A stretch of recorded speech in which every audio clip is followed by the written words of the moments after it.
Daf Kuf Yud Dalid Omid Beis Milkanami Loki for violating Lotasun by bringing a carbon chova in Gilgal during the period of Gilgal in a private altar, a bama, should generate a chiv malchus. Whenever you violate a lav, you get malchus. Halama, why is it that Omar Rab Zera says Hakosov Nitko Liese?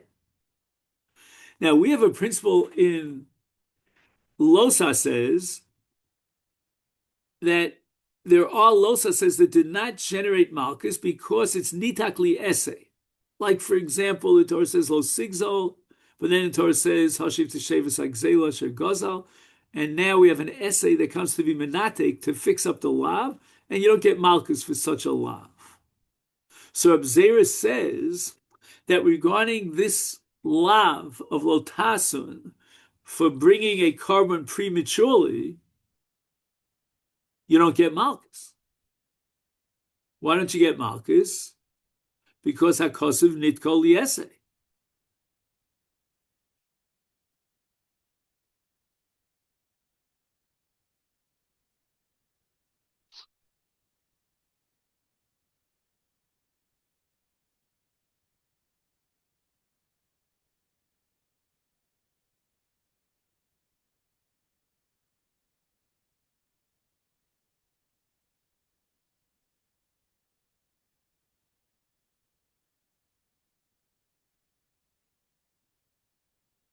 Ah, okay. See how much time we have. All right. So this Gemara now in the Gemara's Kasha has to be understood in light of a sugya in Chulin on Daf Ayin Ches. Okay, so let's think about the sugya in Chulin. Okay. This Steve is part of Kodshim that is really heavy Kodshim. And lately our attendance has been a bit spotty. I don't take the total blame for that. So, you know, hopefully in Menachos, we'll have a brand new start. But now we're filling in like holes, if you know what I'm saying. Okay. So let's see what we could do with this.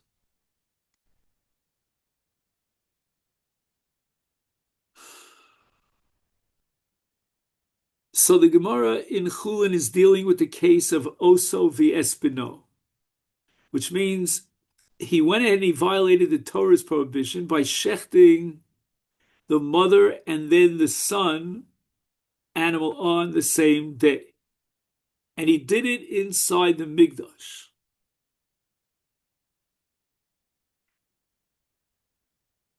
So he gets Malchus for violating the Isur Lav of Oso v'Espino.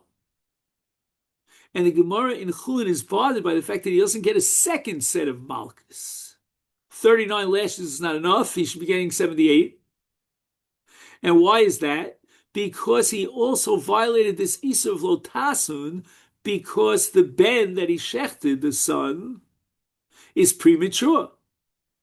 Had he waited another day, he could have shechted the ben. But by prematurely shechting this carbon, he has violated Losas and let him get a second set of Malchus. So the Gemara explains that there's a pasuk in Vayikra Perek Chaf Beis, V'shar v'seh sarua v'kol lo yirotze. Now, the words lo yirotze indicate a lav, which is kolel. Kolel means it's all-inclusive. And it comes to include any case of an invalid carbon.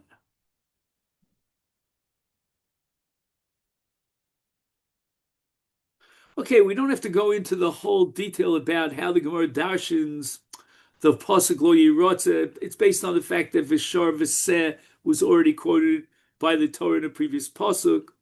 In any event, there's a general lav that prohibits the slaughter of any kodshim psulim, and that's called lo yirotze. So therefore, let's go back. If he went ahead and he brought the carbon of the mother, and then he shechted the son, and we said that he gets one set of malchus for violating Osav Espino, the question now is, why doesn't he get a second set of malchus for lo yirotze?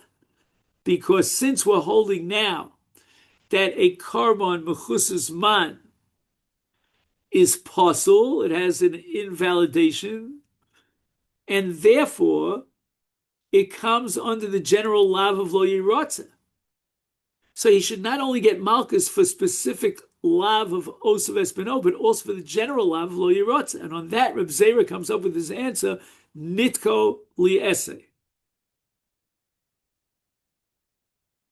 And the pasuk says, "Kain tasel l'sharcha l'tzonecha b'yom hashmini titein lo," that you don't bring a carbon before its 8th day, because it's mechusas man. But the Torah doesn't say it as a lo saseh. The Torah says, "Kain taseh b'yom hashmini titein li." So the b'yom hashmini titein li is the language of a. It's called a lav habamachal essay, but it comes from an essay. And since it's an essay, therefore, any carbon that's mechusas man, meaning, let's say, in this particular case, he didn't wait till the 8th day, now comes under the positive command of a lava b'machal essay of b'yom hashmini, titein li. Therefore, in the case of a premature carbon that you brought, says Reb Zera, you will not get malchus for lo yirotze. And the reason for that is because when the Torah spoke about a premature carbon before Zmano, because Zman, it spoke in terms of an essay. And the essay now, how should I say, undermines the malchus element of the lo taseh of lo yirotze. Oh, so now we get back to our sugya. Now, since the Torah generates an iser of mechusar zman, a premature carbon, if you bring it as a carbon, but the Torah says it in terms of an essay, therefore, when we get to lo yirotze, we're not going to exclude it, a mechusar zman, by classifying it as a violation of lo yirotze. Because the Torah took it out of lo yirotze. So this is not a typical lav. This is not a typical lav hanita glese. What lav hanita glese means is that the Torah formulates the mechusar zman as an essay, and therefore it's not included in lo yirotze and the general lav of disqualified korbanos. Now comes along Reb Shimon, and forget about lo yirotze. Forget about the general prohibition of bringing a carbon that's possible. He has a specific lav of lo ta'asun. And with this lav of lo ta'asun, which was Moshe Rabbeinu telling us that during the period of Gilgal, you're not allowed to bring a carbon chova because it's mechusas man, we have to wait till Shiloh. And Reb Shimon derives from that a lav. So now that lav is going to take a premature carbon of mechusas man and put it right back into lo yirotze. Since Reb Shimon holds that there exists a specific lav of lo sasun for mechusas zman, then okay, even though you've told me that there's no violation for lo yirotze, because lo yirotze in a case of a premature carbon has an essay, but nevertheless he should get malchus for the lo tasun. And that is just, a very superficial understanding of this Gemara, but that's enough for us now. I mean, you could go on and on and on with this sugya. So again, we're stuck with trying to figure out why Rabbi Zera says that you don't get malchus for a premature carbon under lotasun.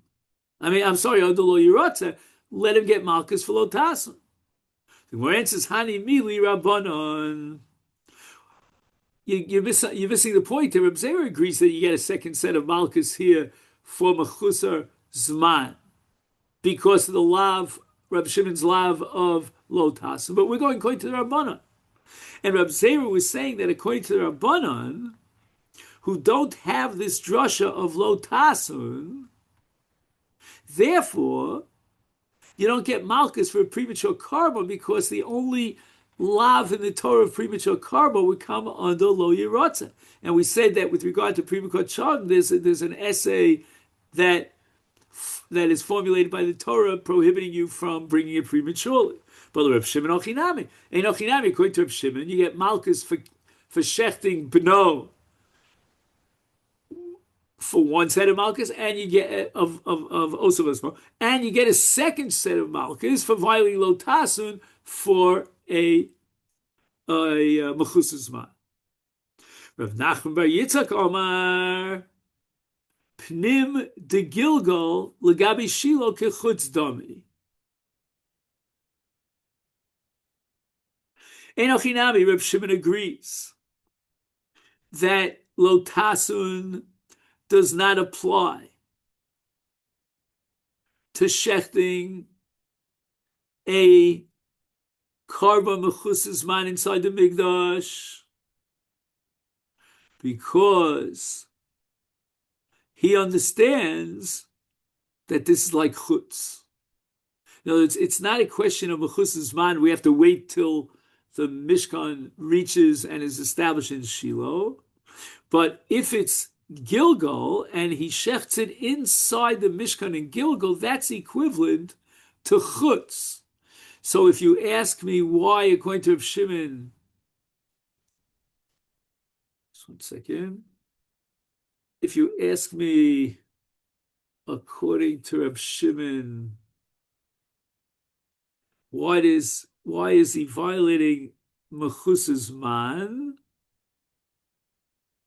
with a lav? It's not because of lotasun, but rather because of chutz, meaning shchutei chutz.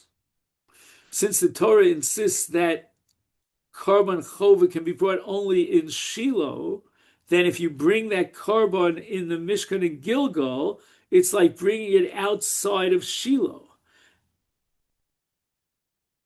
So the pasuk that prohibits the bringing of obligatory offerings in Gilgal constitutes a prohibition only against bringing a premature offering outside the temple. One who brings a premature offering inside the temple, therefore, such as one who slaughters the child of an animal, does not incur lashes for slaughtering a premature offering. Rabba Omer, time of the Reb Shimon Kidesanya, and let's just read it very quickly, so we'll pick it up in Mirz Hashem tomorrow. Rabbi Shimon Omer, Minayin l'zovech Pesach bebamas yochid b'shas iser bamas hu belotaseh.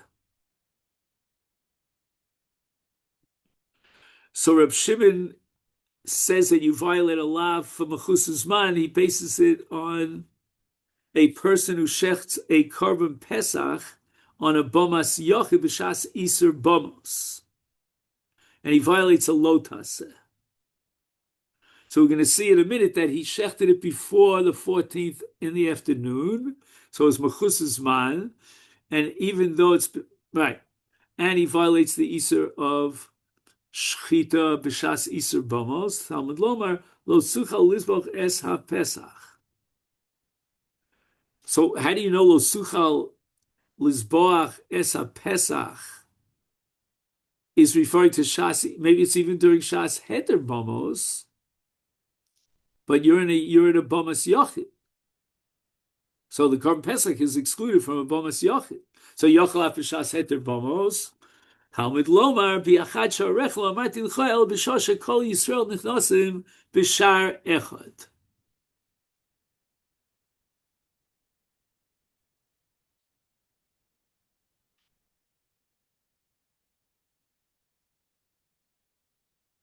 So that's an Iser Bama, Shas Iser Bamos. Emas. Now, when did he shech the Korban Pesach? If he shechted it on the 14th Nisan after Chatzos, is Karis Nami Mechayev. Right, that's a Chiyuv Kares for shechting a Korban Pesach outside of the Mikdash during the Shas Hakrovas of Pesach. Between noon and sundown on the 14th of Nisan, the period during which one must bring his Pesach offering, since at this time offering is fit to be brought to the entrance to Elmon, the slaughter would be liable even to Kares for slaughtering his. Right, this is chutz because it's royal level ifnim. El alav kodem chatzot, it's not royal level ifnim,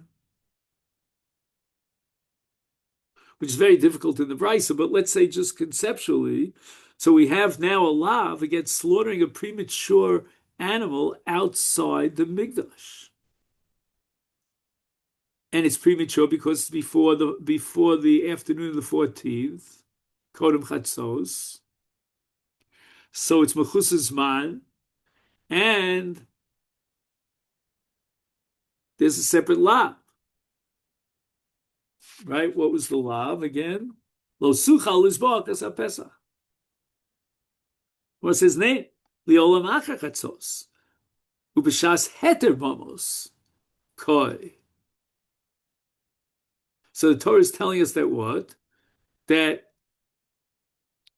the Iser of Shechita of a Korban Chova, I guess Pesach is called a Korban Chova, in a Bama is Asur, even though there's a Shas Heter Bamos. So again, it has nothing to do with a premature Korban because it's after Chatzos, so it's not premature. But it's Asur because you can't bring, the Torah says you can't bring a Korban Pesach on a Bamas Yochid. So Gemara says, I don't understand. How are you going to fit that into the Brisa of Shas Iser Bamas Kalamar?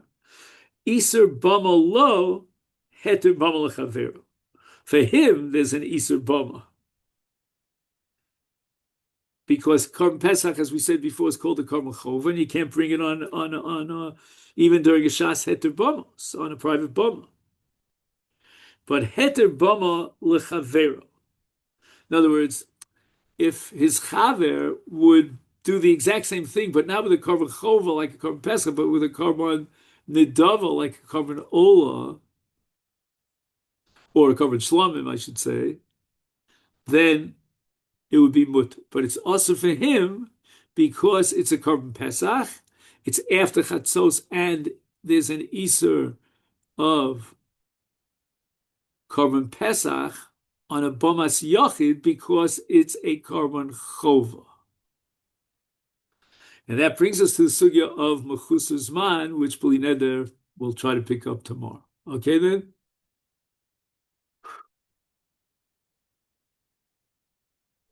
What time do you want to do tomorrow? Let's see.